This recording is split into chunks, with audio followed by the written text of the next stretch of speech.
Bonjour, bonjour. Je nous salue au nom de Jésus.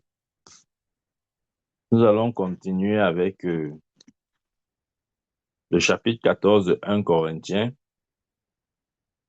qui n'est rien d'autre qu'une comparaison entre le don des langues, ou si vous voulez le parler en langue, et le don de prophétie. Hier, nous sommes entretenus du premier verset jusqu'au 15e. Le 15e qui dit, « Que faire donc? Je prierai par l'esprit, mais je prierai aussi avec l'intelligence. Je chanterai par l'esprit, mais je chanterai aussi avec l'intelligence. » Amen. Donc ici, Paul met en avant la prière par l'esprit. Je sais que nous on fait l'inverse. On se dit que non, la prière par l'esprit ou la prière en langue n'est pas vraiment importante. Ce qui est important, c'est de savoir, de parler dans une langue intelligible, parce qu'on ne peut pas seulement parler des langues qu'on ne comprend pas. Ça n'a pas de sens. Parlons d'abord en français ou en anglais, et après, bon, si on a un peu du temps, on va un peu prier en langue. Non. Ouais, je suis de ceux qui pensent que l'une des forces du ministère de l'apôtre Paul était dans sa capacité à prier en langue. Nous allons le voir, le verset 18. Amen. Donc, l'apôtre Paul avait un ordre de priorité. Il savait que premièrement, c'est la prière en langue. Ensuite vient la prière par l'intelligence. Et de l'autre côté, premièrement, ce sont les cantiques en langue. Ensuite viennent les cantiques avec notre intelligence. Déjà parce que, comme j'expliquais hier, nos langues sont corrompues. Quand il dit corrompu, ça veut dire que nous ne pouvons pas rendre un culte excellent à Dieu juste en faisant usage de nos langues. Non. C'est pourquoi même les anges autour du trône, dans le ciel, ils ne s'expriment pas à Dieu ou ne rendent pas un culte à Dieu dans des langues intelligibles. Absolument pas. C'est pour ça que Paul dit dans 1 Corinthiens 13, et si je parle la langue des anges, ça veut dire que les anges ont une langue. Et c'est cette langue que nous avons. Donc, ils s'expriment ou bien ils rendent ministère à Dieu par cette langue que Dieu nous a donnée. Peut-être tu crois que non, les anges ont encore... Non, ce sont les langues qui sont dans ta bouche là. C'est avec ces langues que les anges rendent ministère à Dieu autour du trône. Peut-être que tu crois que les anges rendent ministère avec le français, l'anglais. Non, ils n'utilisent pas ces langues-là. Parce que ce sont des langues terrestres. Ils sont des êtres célestes. Ils ont besoin d'un langage ou d'une langue céleste. Amen. Dieu merci, nous avons cette langue. Verset 16. Autrement, si je rends grâce par l'Esprit, comment celui qui est dans les rangs de l'homme du peuple répondra-t-il Amen à ton action de grâce, puisqu'il ne sait pas ce que tu dis? Ouais, ici, l'apôtre Paul, bien sûr, c'est un langage bien circonscrit. Il parle là de le contexte ou le cadre, c'est l'Église. Il dit donc que si je prie en langue dans le cadre de l'Église, c'est vrai que je rends grâce par l'Esprit. OK? Mais ceux qui sont dans la salle, l'assistance, personne ne pourra dire Amen à ce que je dis parce que personne n'a entendu. Maintenant, je donne encore bien ce détail. Ça ne veut pas dire que dans une communauté, à un moment donné, on ne peut pas se mettre à prier tous en langue. Non. Si c'est une orientation, ou bien si c'est une direction venant du leader ou du pasteur, que, OK, peuple de Dieu, maintenant nous allons adresser, ou disons maintenant nous allons prier en langue pour peut-être 5 ou 10 minutes ou 1 heure de temps. Ça, c'est différent. OK? Mais si quelqu'un se lève spontanément, alors que ce n'est pas une orientation, comment dire, une orientation spécifique, et se met à parler en langue, comment est-ce que ceux qui sont dans l'église diront-ils Amen, puisqu'ils n'ont pas compris ce qu'il a dit? Même s'il est vrai qu'il disait des mystères, des choses agréables à Dieu. Mais parce que c'est euh, dans une langue céleste, personne ne pourra comprendre ce qu'il dit. Voilà pourquoi le verset 17 dit, tu rends, il est vrai, d'excellentes actions de grâce, mais l'autre n'est pas édifié. Amen. Donc, c'est pour ça que c'est important aussi de créer un peu d'ordre à l'Église, de sorte que les choses se fassent d'une certaine manière qui puisse glorifier Dieu. Ce n'est pas que on se lève là, chacun fait comme il veut, après il dit que non, non, non, c'est par l'Esprit de Dieu. Non, on doit être discipliné. La Bible dit l'Esprit du prophète est soumis au prophète. On doit être discipliné. Amen. C'est aussi la question où l'apôtre adresse aussi la question de la discipline ici, là. Ouais, ce que nous vivons dans nos églises, ça n'a pas commencé avec nous. C'est depuis le temps des apôtres. Voilà pourquoi Paul s'adresse ou adresse cette question spécifiquement dans ce chapitre. Parce que certainement, à ce moment, comme dans nos églises actuelles, il y avait des gens qui parfois se laissaient aller à des manifestations de ce genre. Et Paul recadre en disant qu'écoutez, même si c'est qu'il faut avoir une telle manifestation, il est important qu'il y ait un don d'interprétation. Sinon, comment est-ce qu'on dira Amen aux actions de grâce que c'est vrai, tu rends d'excellentes actions de grâce, mais comment le prochain pourra-t-il être édifié? Ouais, si je viens ici, là, je ne m'exprime pas dans une langue intelligible, ni français, ni anglais. Je me mets seulement à prier en langue, après, il dit Amen. Est-ce que vous qui m'écoutez, vous serez édifiés? Non, c'est vrai. Je rends d'excellentes actions de grâce, mais j'utilise une langue qui n'est pas euh, une langue intelligible, du moins une langue qui peut être comprise par le commun des mortels. Donc, à cause de ça, je me dois de rendre ministère dans une langue commune, de sorte que vous puissiez savoir exactement ce que je dis et dire Amen à ce que je dis. Mais si je viens dire seulement que je viens, j'ouvre le micro, je commence seulement à prier en langue, après, il dit Amen. Bien-aimé, à ce moment, n'essaye pas de prétendre. Tu n'as rien, tu n'as pas été édifié. C'est la parole de Dieu. Ne dis pas que non, j'ai été édifié. Tu n'as pas été édifié. Parce que je ne m'adressais pas à toi. Je m'adressais à Dieu. Alors, pour que tu sois édifié, il faut que je m'adresse dans une langue d'homme. Que je parle le français, l'anglais, l'allemand, n'importe quoi. Amen.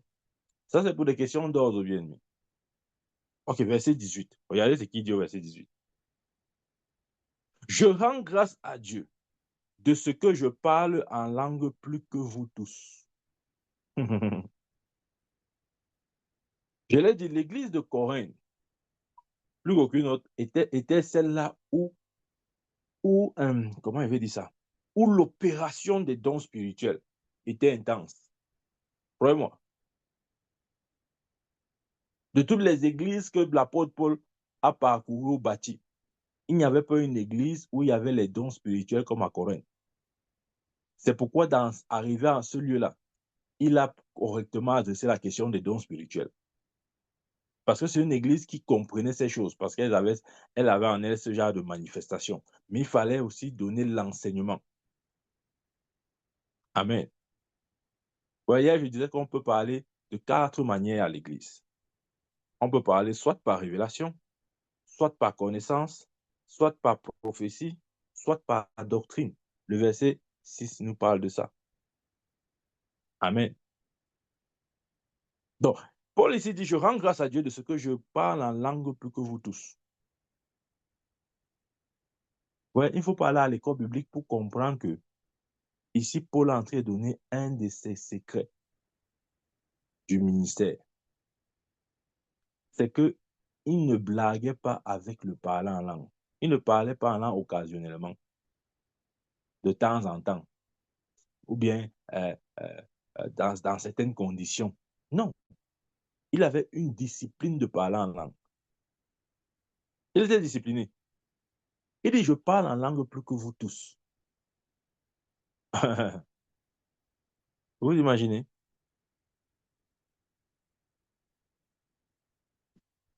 Ça veut dire que ce gars était un prieur. Je vous dis la vérité. Il était un prieur. Amen. Verset 18. Je rends grâce à Dieu de ce que je parle en langue pour que vous tous, mais dans l'église, suivez ce que Paul lui-même dit.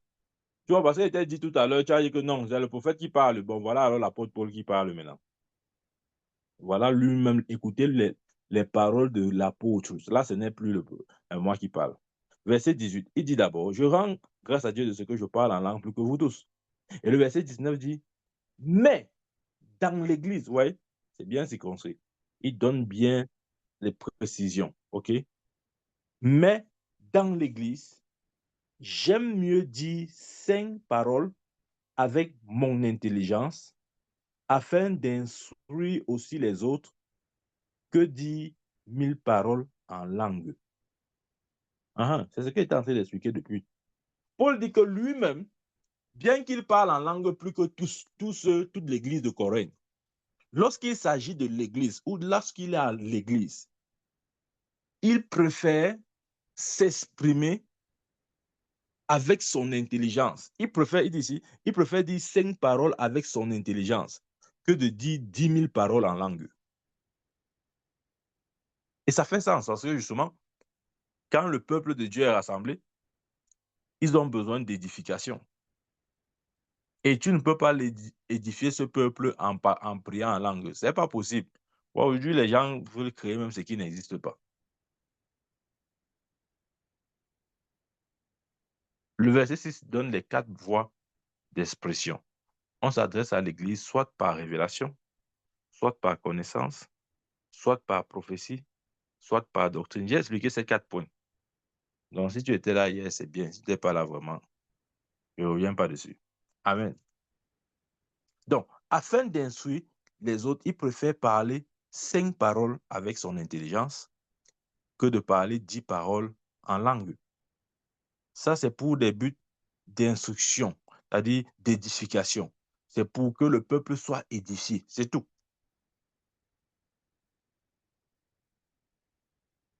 Donc, dans le cadre de l'Église, il est mieux de s'exprimer avec son intelligence que de s'exprimer en langue. Parce que si tu parles en langue, personne ne va comprendre. Non, ils ne comprennent pas. Ne laisse pas, ils prétendent, ils ne comprennent pas. Si Dieu ne te donne pas le don d'interprétation, tu ne peux pas savoir ce que quelqu'un dit. C'est impossible que tu saches. Amen. Verset 20. Frères, ne soyez pas des enfants sous le rapport du jugement, mais pour la malice, soyez enfants à l'égard du jugement. Soyez des hommes faits.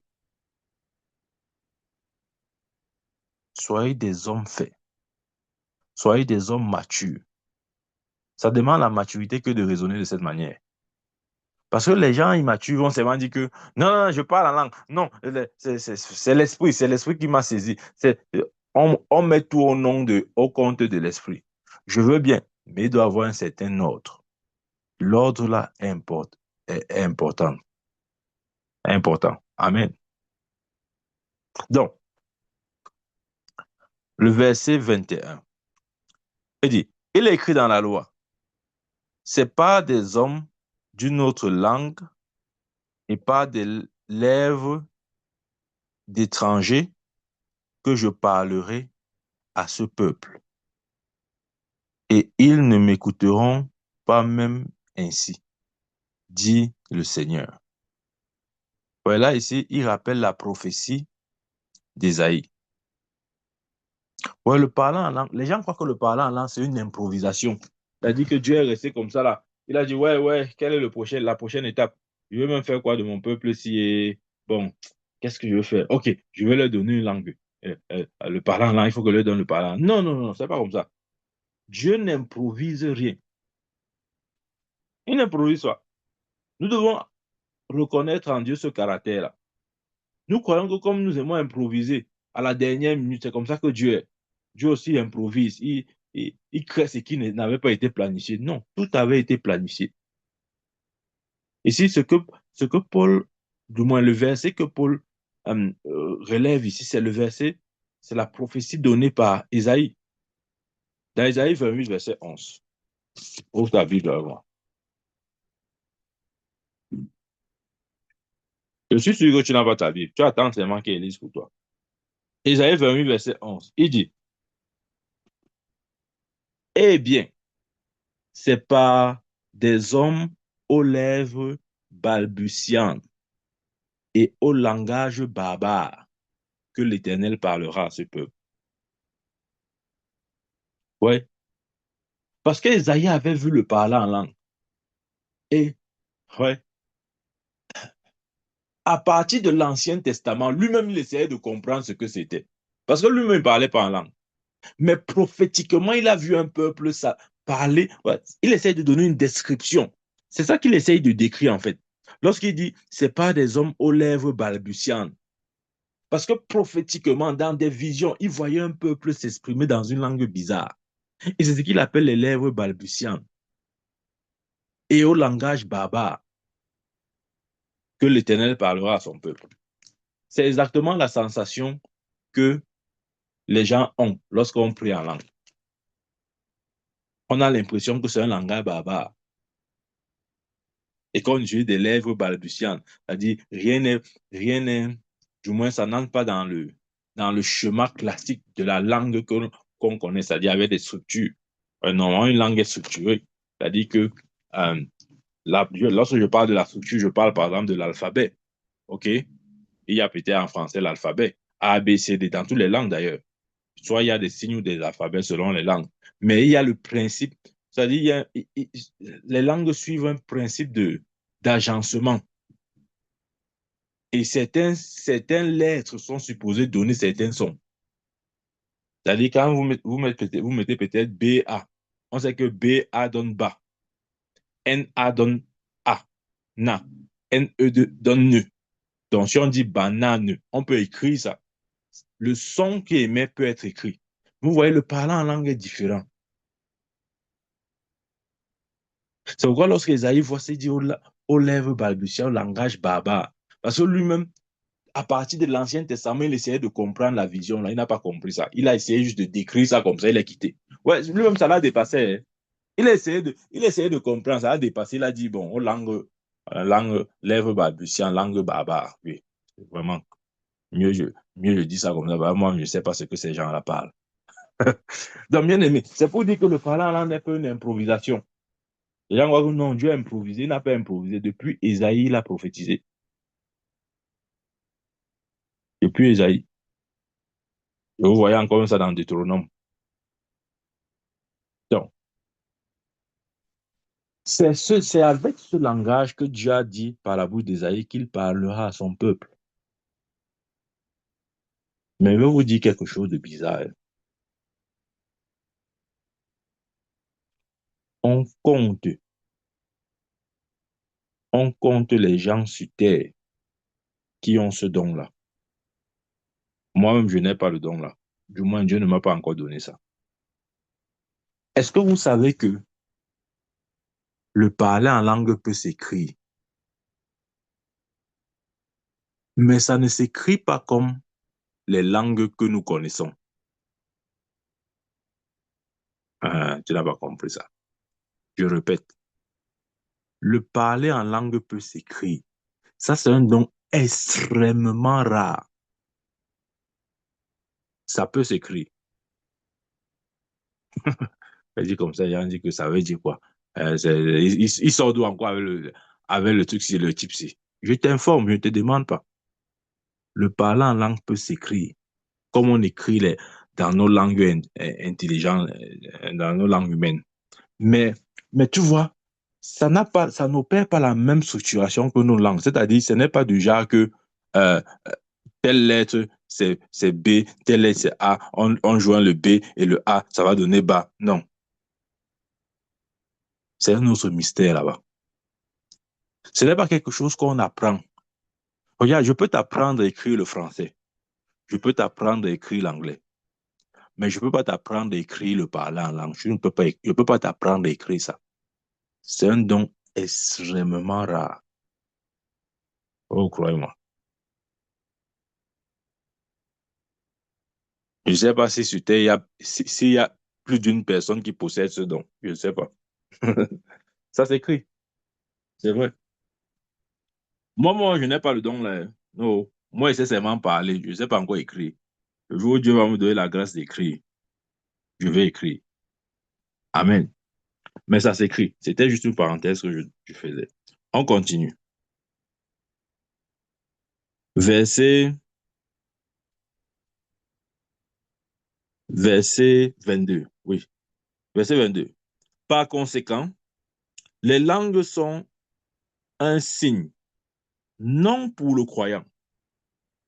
Ouais, suivez. Les langues sont un signe, non pour le croyant, mais pour les non-croyants. La prophétie, au contraire, est un signe, non pour le non-croyant, mais pour les croyants. Hmm.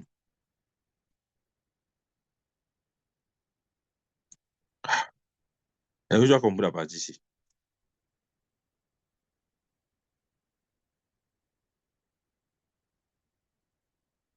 OK. Il dit ceci. Par conséquent, les langues sont un signe, non pour le croyant. C'est-à-dire, les langues, le parlant en langue,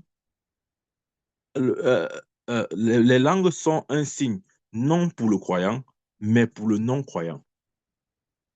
Le parlant en langue, c'est un signe pour le non-croyant. Ah oui, je sais, tu vas me dire, mais comment c'est un signe pour le non-croyant? Rappelle-toi que le jour de la Pentecôte, quand l'Esprit est descendu et qu'ils se sont mis à parler d'autres langues, ceux qui étaient avec eux, qui n'étaient pas juifs, les entendaient chacun dans leur langue respective. Et c'était un signe que Dieu avait donné pour ces gens-là. Je vais te dire ton point. Ton point, c'est que quand on parle du don des langues, tu résumes seulement ça à le parler en langue. C'est beaucoup plus vaste que ça. C'est une habilité à s'exprimer aussi. C'est vrai, ça inclut le parler en langue tel que tu connais là, mais ça va aussi au-delà. C'est aussi une capacité à s'exprimer dans des langues d'hommes. Mais, c'est-à-dire, OK, je donne un exemple. C'est comme si maintenant, là, je me mets à parler l'italien. Alors que, normalement, c'est que je ne sais même pas dire bonjour dans- en italien. Mais je me mets à, à dire des merveilles à Dieu en italien. De sorte qu'un Italien, lorsqu'il écoute, il dit, mais comment est-ce que ce garçon fait pour parler cette langue? Alors qu'on sait que même, même dire bonjour, il ne peut pas le dire par lui-même. Ouais, ça inclut aussi ça. Et c'est ce qui s'était passé à la Pentecôte. Quand l'Esprit était descendu et qu'ils se sont mis à parler en d'autres langues, d'ailleurs, on va lire. On va lire. Tu es tout comme ça là.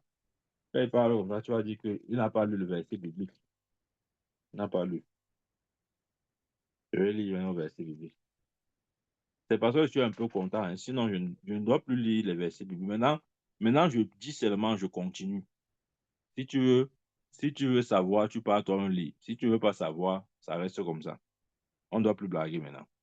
Amen. Il dit dans Actes chapitre 2, suivez bien, hein, verset 5. Or, il y avait en séjour à Jérusalem des Juifs, hommes pieux, ouais, de toutes les nations qui sont sous le ciel. Au bruit qui eut lieu, la multitude accourut et elle fut confondue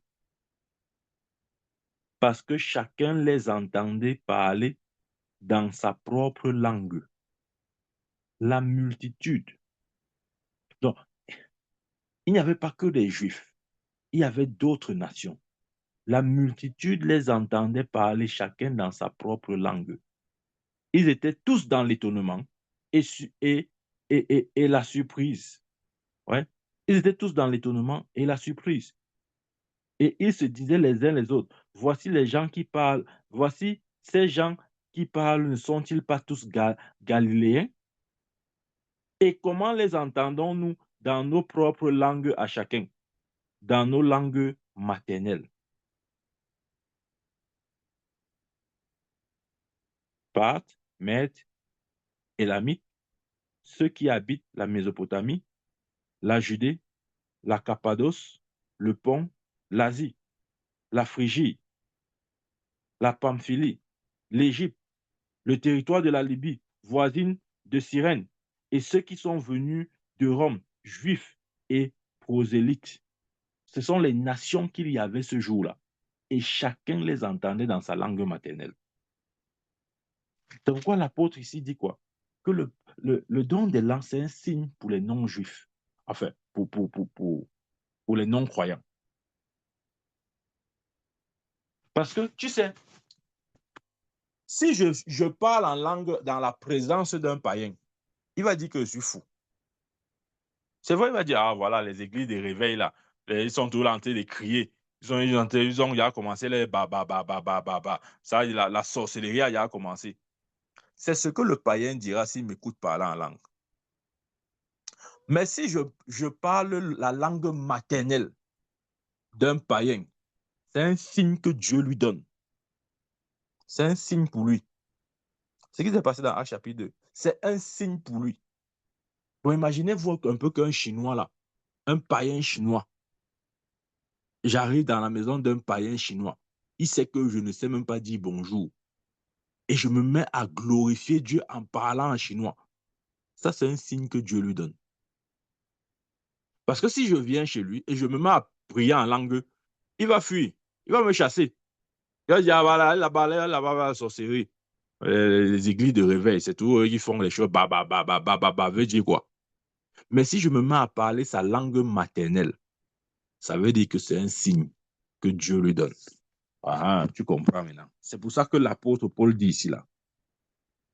Les langues sont un signe, non pour les croyants, mais pour les non-croyants.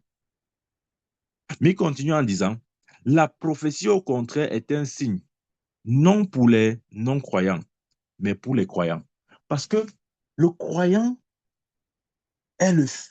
Regardez, nous en tant que croyants, nous sommes les fils de prophètes. C'est-à-dire que la prophétie est un signe pour nous, parce que c'est le langage par excellence, c'est la manière à laquelle Dieu s'adresse à nous et voudrait que nous nous adressons à lui. C'est le langage que Dieu nous a donné. J'ai expliqué ce que c'est que la prophétie. Ce n'est pas seulement la prédiction des événements futurs, non, mais c'est parler sous l'inspiration de l'Esprit. C'est parler sous l'influence de l'Esprit de Dieu. À ce moment-là, ça fait sens pour le chrétien. Ce que je dis, c'est quoi? C'est que si un chrétien écoute, par exemple, un enseignement de la parole profond qui l'édifie, enfin, un enseignement profond, il est immédiatement édifié. L'enseignement profond qu'il écoute, ça s'appelle la prophétie. Voilà pourquoi c'est un signe pour lui. Mais tu vas donner ce même message profond au païen. Il ne comprendra pas parce que l'homme animal ne comprend pas les choses spirituelles. Il ne comprendra pas. C'est pourquoi la Bible dit que la prophétie est un signe pour le chrétien. Parce qu'il comprend ce langage. Ça s'adresse directement à lui. Il est l'enfant de la prophétie. Il est né de la prophétie. Il vit par la prophétie. Ouais. C'est pourquoi c'est un signe pour le chrétien. Mais pour le païen, ce sont les dons de langue. Oh, j'ai bien envie que ces phénomènes m'arrivent. C'est-à-dire que tu arrives comme ça, là, hein, tu arrives peut-être en Éthiopie. Au lieu de parler le français, l'anglais, du moins, ils savent que tu ne parles que trop français-anglais. Tu te mets à t'exprimer dans leur dialecte, dans leur langue maternelle. Bien aimé, si quelqu'un ne se convertit pas, c'est peut-être c'est le fils de la perdition. Parce qu'il ne peut pas demander un signe plus grand que celui-là. Si quelqu'un ne connaît pas ta langue maternelle et s'adresse et parle ta langue maternelle couramment, de sorte que tu l'entends clairement, toi, païen, tu veux encore quel signe? Tu veux que Dieu descende du ciel? Donc Dieu doit descendre du ciel pour que tu reconnaisses qu'enfin il y a un Dieu dans le ciel, ou bien Jésus doit descendre de son trône, venir encore sur terre? Non. À la Pentecôte, c'était un signe pour les nations qui étaient présentes ce jour. Parce que chacun les entendait dans leur langue maternelle. C'est pourquoi la Bible dit que quoi? Le don des langues, c'est un signe pour le païen. Parce qu'il va se retrouver en train d'écouter quelqu'un parler sa langue maternelle. Mais la prophétie, c'est un signe pour le chrétien. Parce que ça édifie le chrétien. Est-ce que vous savez qu'il y a certains enseignements, tu donnes ça à un païen, tu perds ton temps. Il ne comprendra pas la profondeur. Il ne saura même pas de quoi il s'agit. Amen. OK, on continue. Verset 23.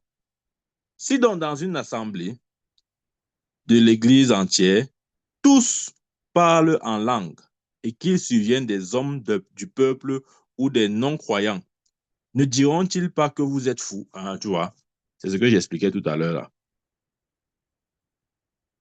C'est ce que Paul dit ici. Et ici, donc, dans une assemblée de l'église entière, tous parlent en langue et qu'ils surviennent des hommes du peuple ou des non-croyants, ne diront-ils pas que vous êtes fous? Imaginez-vous que nous sommes à l'église. On est tous censés prier en langue. Un païen entre. Il va fuir. Il va dire que nous sommes fous. Il va dire, hey, les gens qui ont déjà commencé leur folie. Les gens qui ont déjà commencé leur folie. Amen. Et ils auront raison. Il ne faut pas les envoyer, ils auront raison. Parce qu'ils ne comprennent pas ce langage. Amen. Verset 24. Mais si tous prophétisent et qu'ils surviennent, voyez la différence ici. Si tous prophétisent et qu'ils surviennent quelques non-croyants ou un homme du peuple, il est convaincu par tous et il est jugé par tous.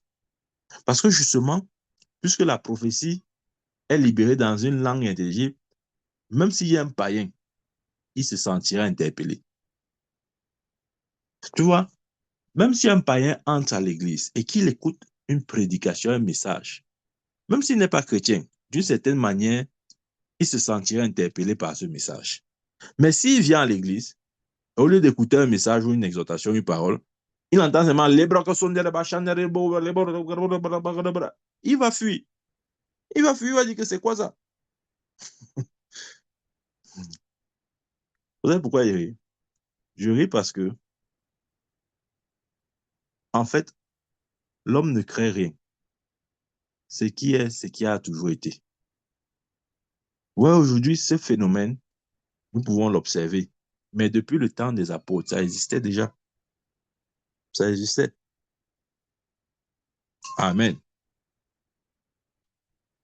Verset 25. Non, je relis le 24 et je chute au 25. Il y a quelque chose d'important qu'on a saisi ici. Le 24 dit, mais si tous prophétisent et qu'ils surviennent quelques non-croyants ou un homme du peuple, il est convaincu par tous. Il est jugé par tous.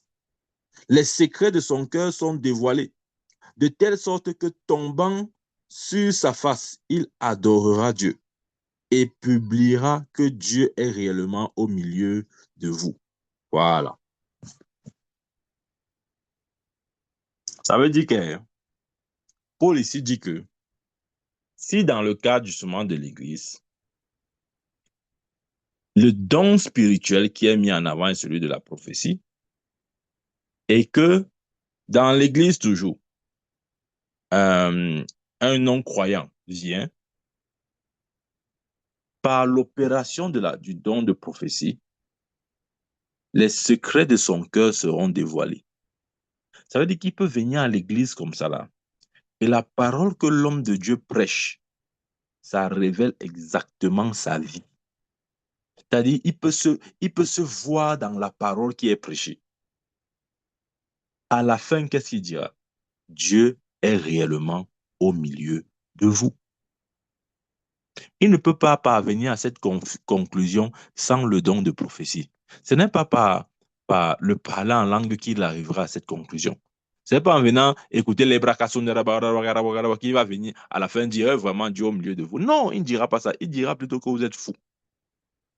Mais s'il vient à l'église, il écoute un message qui s'adresse directement à son cœur, qui parle à son cœur, qui révèle sa vie, qui met à nu ce qu'il cache, il dira à la fin, Dieu est au milieu de vous. C'est pourquoi dans le cadre de l'Église, Dieu, par la bouche de l'apôtre Paul, exalte le don de prophétie au-dessus du parler en langue, dans le cadre de l'Église, bien sûr. Même s'il est vrai que pour notre édification, le parler en langue est très bien indiqué. Mais pour l'Église, le don de prophétie est le canal le plus indiqué. Amen. Parce que par le don de prophétie, les secrets du cœur sont dévoilés. C'est par le don de prophétie, c'est-à-dire c'est lorsque le païen viendra à l'église s'asseoir, écouter le message, il sera convaincu, soit peut-être parce que le message s'adresse directement à lui, ou soit parce que le message qui est sorti était trop puissant pour qu'il ignore. Et il parviendra à la conclusion selon laquelle Dieu est au milieu de vous. J'ai dit, il ne peut pas parvenir à cette conclusion si nous n'opérons qu'avec le parlant en langue. Il dira plutôt que nous sommes fous.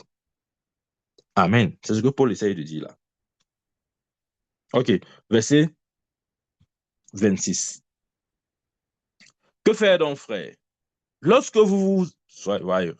Ouais, je ne sais pas, c'est-à-dire l'apôtre Paul, je ne sais pas, c'est-à-dire il n'est plus qu'un enseignant. C'est-à-dire il pose d'abord le problème. Il présente la situation, le résultat des observations. Il montre et démontre là où il y a le problème. Et maintenant, il donne la solution. Il est intelligent, je vous dis la vérité. Verset 26. Que faire donc, frère? Lorsque vous vous assemblez, les uns ou les autres parmi vous ont-ils un cantique, une instruction, une révélation, une langue, une interprétation, que tout se fasse pour l'édification? Est-ce que ça veut dire que lorsqu'on se rassemble, on ne peut pas utiliser le parler en langue? Bien sûr. Est-ce que ça veut dire qu'on ne peut pas utiliser quelques dons que ce soit? Bien sûr, on peut utiliser les dons que le Seigneur nous a donnés. Mais il donne bien l'orientation. Il donne bien le but de ces dons-là. Que tout se fasse pour l'édification. Si l'exercice d'un don n'édifie pas, on doit rapidement recadrer ce don-là, quelle que soit la nature du don. Si ça n'apporte pas une édification, celui qui exerce ce don doit être enseigné sur comment exercer le don. Parce que les dons spirituels sont censés édifier. Lorsque Paul parle de la prophétie, il dit quoi? Exhorte, encourage et édifie. Les dons spirituels sont censés édifier, quel que soit le don. Et pour que ça édifie, il faut que ce soit fait dans un certain ordre. Ce n'est pas au désordre.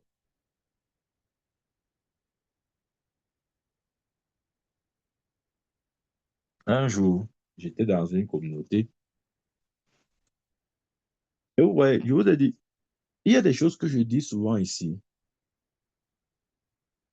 Je ne le dis pas juste pour le dire, je le dis aussi sur la base de mes expériences. J'ai eu la grâce de Dieu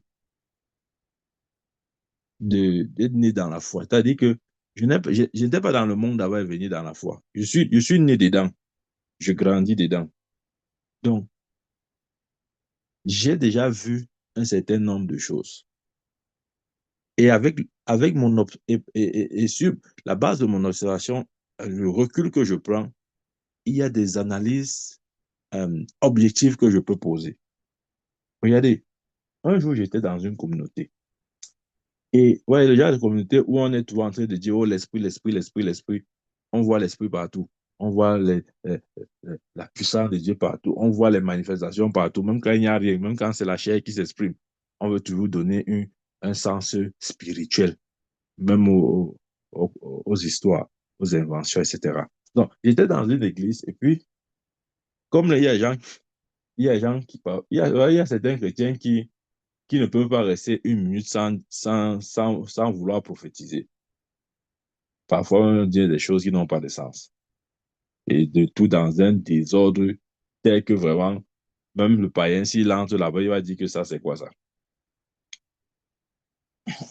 Donc, quelqu'un est en train de prophétiser. Enfin, il disait qu'il prophétisait. Pour moi, il prophétisait parce que c'était sa pensée qui parlait. Il parlait et il était entré dans du moins le contenu de sa prophétie était visait à accuser une sœur d'être ou d'avoir commis un certain péché, euh, un péché, ouais, les péchés immoraux, les péchés sexuels et tout ça et tout et tout, tout. Ils ont eu, en fait, je pense que la personne a eu naturellement, entre guillemets, l'information bien avant, OK? Et comme les gens aiment, il y a que, enfin, excusez-moi l'expression, il y avait dit montrer. Comme les gens aiment montrer que non, ils dorment avec Dieu, ils voient tout. Ils ont la révélation, là, ils ont la dernière révélation. Au lieu de voir la sœur en aparté, elle attend pendant le culte pour vouloir faire la prophétie. Alors, c'est une information qu'elle a glanée comme ça en marchant en route. Elle a entendu. Elle veut maintenant faire la prophétie à l'église. Donc, elle se lève, donc elle fait comme si l'esprit est d'entrer en elle. Elle se met à dire, à débiter ces choses-là. Et puis, la sœur en question, se sentant indexée, elle aussi, elle entre dans un mouvement de oh, laissez-moi aussi saisir. Elle fait un peu comme si elle s'agite, elle tourne, elle se secoue pour qu'on croit que non, c'est l'esprit qui est en train de voir ce qu'elle veut dire, que c'est l'esprit qui est en train d'agir. Et maintenant, c'était un spectacle vraiment. Yo, c'est-à-dire même les comédiens du monde ne donnent plus ce genre de spectacle. Où l'un essaye de parler sous l'inspiration de l'esprit, donnant une prophétie qui indexe la vie de l'autre, alors qu'il a entendu ça en route en passant. L'autre, alors, au lieu de laisser comme ça, non. Elle entre aussi en esprit. Elle réplique. Elle dit que le jour-là, le jour-là, c'était un vrai théâtre. Ouais. Ça peut faire rire, mais des fois, c'est récurrent même ce genre de situation dans nos églises. C'est parce que les gens ne sont pas enseignés et disciplinés. Amen.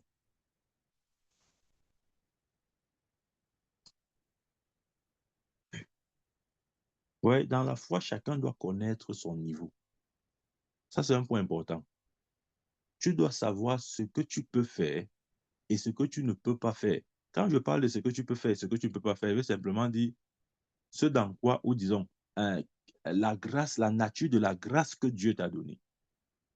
OK? Ne pars pas au-delà de la grâce qui t'a été donnée. Ça veut dire que si Dieu t'a donné la grâce pour enseigner, enseigne, ne pars pas au-delà de l'enseignement. Si Dieu t'a donné la grâce pour un ministère de guérison intense, fais tes guérisons, ne pars pas au-delà. Si Dieu t'a donné la grâce pour l'exhortation, fais ton exhortation, accomplis ton il y a un ministère d'exhortation, accomplis ton ministère, ne va pas au-delà. Parce que chaque fois que tu vas au-delà de la grâce qui t'a été donnée, tu t'exposes à tout et à n'importe quoi. Tout peut arriver. Moi, je connais des grands serviteurs de Dieu. Vraiment des gens pour qui j'ai un respect profond et pour qui j'en aurai jusqu'au dernier jour de ma vie. Mais lorsque je regarde froidement leur vie et leur ministère, il est évident qu'à un moment donné, ils sont sortis un peu de l'appel que Dieu leur avait confié. Même Jésus savait exactement ce qu'il était venu faire. Il n'a pas essayé de faire ce pourquoi il n'a pas été appelé. Quand on lui a dit de délivrer Israël de la main des Romains, il a dit, mon ami, vous êtes malade. Vous croyez que c'est pour ça que je suis venu sur terre? Vous voyez? Parce qu'Israël croyait que non, le Messie devait venir les délivrer de l'oppression des Romains. Hein? Il devait venir avec les chevaux comme ça. Là. Allez, il devait dire, allez les gars, venons pas en guerre. On va lutter contre Rome là. On va vous libérer. Jésus n'a pas fait ça. Même, même si, même si on lui a suggéré une telle chose. Il a dit non, ce n'est pas pour ça qu'il est venu. La charte de sa mission est connue. Dans Luc, il dit, l'Esprit du Seigneur est sur moi. Il m'a oint pour annoncer une bonne nouvelle aux pauvres, pour délivrer les captifs, pour rendre libres les opprimés, pour ouvrir les yeux des aveugles. pour publier une année de grâce. Sa mission était bien définie. Il n'est pas allé au-delà de ça. Mais aujourd'hui, vous voyez, pas souci ou bien comment il veut dire ça? Parfois, c'est sous l'effet de la pression. Si ce n'est pas la pression, c'est sous l'effet de je suis l'homme de Dieu qui fait tout, qui a reçu toutes les grâces. Parfois, on veut montrer même ce qui n'est pas utile. Et on se retrouve dans les problèmes. Bien-aimé, reste dans la mesure de la grâce qui t'a été donnée. Paul pouvait dire que l'évangéliste s'attache à son ministère, l'enseignant à son enseignement. C'est une des choses qui manque à l'Église du corps de Christ. On veut tout faire. Quand tu vois quelqu'un qui fait tout, sache qu'il ne connaît rien au fond. Regardez, je vais vous dire. Dieu merci, nous avons un médecin au milieu de nous. Quand tu as des problèmes de santé, si tu as un sérieux problème de santé, tu ne vois pas le docteur, un généraliste. Il ne va pas t'aider. Tu peux voir le spécialiste. C'est pourquoi si tu as un problème de cœur, on va dire va voir le cardiologue. Vous voyez ce qu'il veut dire? Si tu as un problème des dents, on va dire va voir le dentiste. On veut les spécialistes. Je prie au nom de Jésus que tu sois un spécialiste. Tu dois être un spécialiste de ta discipline, selon la nature de la grâce qui t'a été donnée. De sorte que quand on veut quelque chose qui entre dans ton appel, qu'on sache que non, dans ce domaine-ci, vous trouverez difficilement quelqu'un qui fait mieux que telle personne. C'est vrai. Mais si tu veux tout faire, tu es généraliste. C'est un danger. C'est un danger. Amen. Donc chacun doit reconnaître sa grâce et prospérer dans la grâce qui lui a été donnée. Ne pars pas au-delà de la grâce qui t'a été donnée.